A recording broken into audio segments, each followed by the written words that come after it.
इस वीडियो में अ cursed child का चैप्टर 4 को नरेट करेंगे। चैप्टर के शुरुआत में गाड़ी के हिलने की तेज आवाज़ से एसटीओ जाग गया तो उसने अपने सामने एक एस्कॉर्ट योद्धा को देखा। उसने कहा, तुम इतनी ठंड में सो गए। जब उसे एहसास हुआ कि वह गाड़ी की दीवार के सहारे सो गया था, उसने जल्दी से खुद को सीधा किया। नारंगी बालों वाला योद्धा बोला, तुम सरप्राइज क्यों हो? इसलिए कि तुम गांव में रहने वाले लड़के हो, क्यूट तो नहीं हो, है ना? एसटीओ मन में सोचता है, क्या ये कैरेज का गार्ड है? गार्ड कहता है, तुम मुझे एम्बेरस कर रहे हो। तुम इतने शांत क्यों हो? कुछ तो बोलो। हम साथ में जा रहे हैं और मैं बोर्ड नहीं होना चाहता, कहकर हंसने लगा। एसटीओ ने उसकी तरफ देखा और बोला, मेरा नाम एसटीओ है। उसने कहा, क्या एस्टो? एसटीओ ने यह नहीं बताया कि उसका नाम एसटीओ है, ना कि एस्टो। वह किसी बात की परवाह नहीं करना चाहता। जब उसने कोई जवाब नहीं दिया तो उस आदमी ने हम कहा और फिर बोला, मेरा नाम लीना है, लीना रेनिक आंड्रे। क्या यह फनी नहीं है? एसटीओ ने सोचा, क्या यह फनी है? लीना ने एसटीओ की ओर देखा और बोला, एस्टो, मैं तुम्हें पसंद करता हूँ लड़के। एसटीओ उसे अनदेखा कर रहा था क्योंकि वह जवाब देने में बहुत आलसी था। लीना उसे देखकर हंस रहा था। फिर उसने पूछा, तुम सिटी की ओर क्यों जा रहे हो? क्या जॉब ढूंढने के लिए जा रहे हो? मेरे प्यारे लड़के, ये मत सोचना कि सिटी में जैकपॉट लग जाएगा।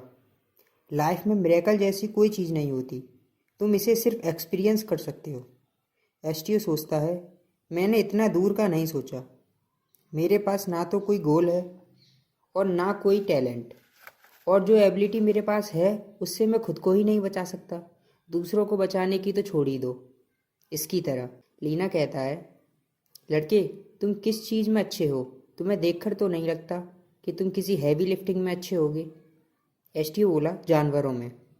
मैं जानवरों को हैंडल कर सकता हूँ। तो क्या तुम सर्कस में ट्राई करने की सोच रहे हो? ऐसा मत करो, तुम उसे हैंडल नहीं कर पाओगे। एसटीओ कहता है, ऐसा नहीं है, मैं जानता हूँ कि वे क्या सोच रहे हैं। तुम्हारा क्या मतलब? तुम माइंड रीड कर सकते हो? मुझे कई बार बास्टर्ड, गधा और ऐसे ही बुलाया गया, तो क्या तुम मेरा भी माइंड रीड कर सकते हो? ये कहते हुए लीना हंस रहा था। एसटीओ ने सोचा, ऐसा लगता है मेरी जैसी एबिलिटीज किसी के पास नहीं है। दूसरों के मन के विचार को, मेमोरीज को पढ़ना। मैं उन्हें देखता और सुनता हूँ, जबकि मैं ऐसा नहीं चाहता। ऐसी पावर किसी ह्यूमन में नहीं होनी चाहिए। अचानक से गाड़ी में झटका लगा और गाड़ी रुक गई। लीना उठकर गाड़ी के बाहर चला गया। बाहर से लीना ने एसटीओ को आवाज़ लगाई। एसटीओ ने गाड़ी से बाहर झांककर देखा और बोला, क्या हुआ? लीना ने कहा कि मर्चेंट कह रहा है कि घोड़े आगे बढ़ने में प्रॉब्लम कर रहे हैं। घोड़े भूखे तो नहीं लग रहे क्योंकि वो कुछ खा नहीं रहे हैं, लेकिन 1 इंच भी आगे बढ़ने को मंजूर नहीं। मुझे लगता है शायद ये थक गए हैं। 3 घंटे बाद, अरे 3 घंटे पहले से ही गुजर चुके हैं। लीना बार बार शिकायत कर रहा था, इतनी ठंड में कैसे वेट कर सकते हैं?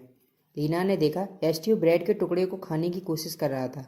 लीना ने एसटीओ के हाथों को पकड़ा और गाड़ी के बाहर खींच लिया और बोला, चलो।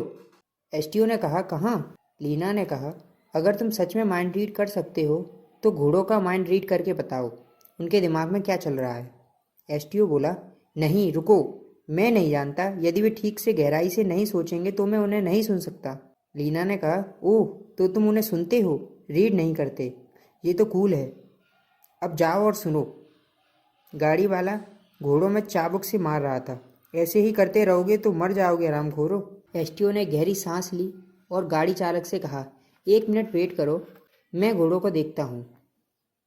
गाड़ी चालक ने कहा, क्या कहा तुमने? एसटीओ बोला, बस कुछ समय लगेगा। चालक ने हाँ कर दी। एसटीओ ने घोड़े की तरफ देखा और घोड़े ने एसटीओ की तरफ। फिर एसटीओ ने उसको सहलाते हुए पूछा, क्यों, क्या गलत है? घोड़े ने कहा, मैं डर रहा हूँ, आगे बहुत खतरा है। डरावना और खतरनाक ऐसा क्या है? वो बहुत बड़ा और शार्प है, वह मार डालेगा सभी को। लीना ने कहा, क्या हुआ? कुछ सुना? तुमने सुना क्या कह रहे हैं वो? एसटीओ ने इशारा करते हुए कहा, वहाँ घोड़ों से भी बड़ा कुछ है, जिसके लंबे पंजे हैं और वाइट फर से ढका हुआ है। उसकी लाल आंखें हैं। वो मॉन्स्टर है और वह बहुत गुस्से में भी है। अगर हमारे ऊपर उसके द्वारा अटैक किया गया तो हम हैवी कैजुअलिटीज में सफ़र करेंगे।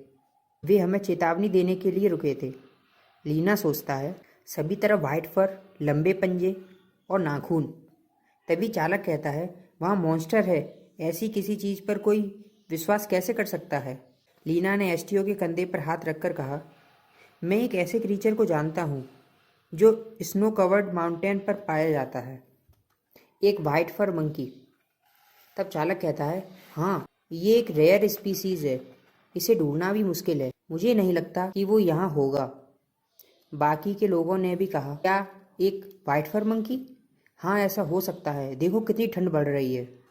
मैंने तो सुना है कि इसका फर नोबल्स में बहुत पॉपुलर है, इसलिए हंटर्स की आंख हमेशा उस पर रहती है। तब चालक कहता है, यह एक जानवर है, ना कि मॉन्स्टर, इस कारण से घोड़ों को इतना नहीं डरना चाहिए। लीना कहता है, इसलिए एक कारण है, हमें वहाँ जाकर कम से कम देखना चाहिए, वैसे भी घोड़े तो 1 इंच भी आगे बढ़ने को राजी नहीं, तो हमारे पास चॉइस ही क्या है। एसटीओ ने छोटी सी आह भरी और गाड़ी पर लौटने के लिए मुड़ा। तभी लीना ने कहा, एसटीओ रुको 1 सेकंड, मैं भी साथ चलता हूँ। कुछ समय बाद दल बनकर तैयार हो गया। लीना ने कहा, लगता है जितने लोगों को हायर किया था उनमें से आधे लोगों को भेज रहे हैं, ये सभी स्किल्ड हैं। लीना ने एसटीओ की ओर देखा और एसटीओ ने मासूम भरी आंखों से लीना की तरफ देखा। लीना ने एसटीओ का हाथ पकड़ा और कहा, चलो चलते हैं। एसटीओ बोला, रुको, लेकिन मैं क्यों, मैं तुम्हारे साथ क्यों जा रहा हूँ? लीना ने हंसते हुए कहा, तुम नहीं समझ पाओगे, हो सकता है हमें वहाँ एक ट्रांसलेटर की ज़रूरत पड़ जाए। एसटीओ शॉक्ड होकर कहता है, हैं क्या? एसटीओ मन में सोचता है, घोड़ों के अनुसार हमारा दुश्मन एक वाइट फर मंकी से कहीं ज़्यादा है, हो सकता है वह एक गुस्सेल मॉन्स्टर या उससे भी खतरनाक कुछ हो। मैं गांव से इसलिए भाग आया जिससे मैं ज़िंदगी जी सकूं। मैं इस तरह के किसी झंझट में कैसे फंस गया? मैंने अपनी एबिलिटी के बारे में डिटेल में इसलिए नहीं बताया कि लोग समझें कि मैं कोई ऐसा हूँ जो जानवरों के इमोशंस को ज़्यादा समझ सकता हूँ। एसटीओ ने लीना की ओर देखा और सोचा, सिर्फ यही एक है जिसने भरोसा किया, बल्कि मेरे परिवार को मेरी इस एबिलिटी के बारे में पता चला तो उनका एटीट्यूड चेंज हो गया, जिससे मैंने सोचा कि मैं अब और लोगों में इंटरेस्टेड नहीं होऊंगा। कुछ देर चलने के बाद ग्रुप को लीड करने वाले लीडर ने रुकने का इशारा किया। बर्फ के बीच चलने वाले कदमों की आवाज़ बंद हो गई और चारों ओर बर्फ से मिक्स ठंडी हवा चलने लगी। तभी सबके कानों में एक हल्की सी आवाज़ सुनाई दी। यह एक गुर्राते जानवर की आवाज़ थी। योद्धाओं ने बिना घबराए एक दूसरे की ओर देखा और सर हिलाया। मैजिक यूज़ करने वाले व्यक्ति ने साइट लैंप मैजिक यूज़ किया, जिससे आसपास रोशनी हो गई। फॉग के अंदर लाल आंखें दिखाई दी, पागलपन और क्रोध से भरी 2 आंखें उन्हें भयानक रूप से घूर रही थीं। हेटफुल थॉट्स, डैम ह्यूमन, मैं सभी को मार डालूंगा जैसे थॉट्स से एसटीओ परेशान हो गया।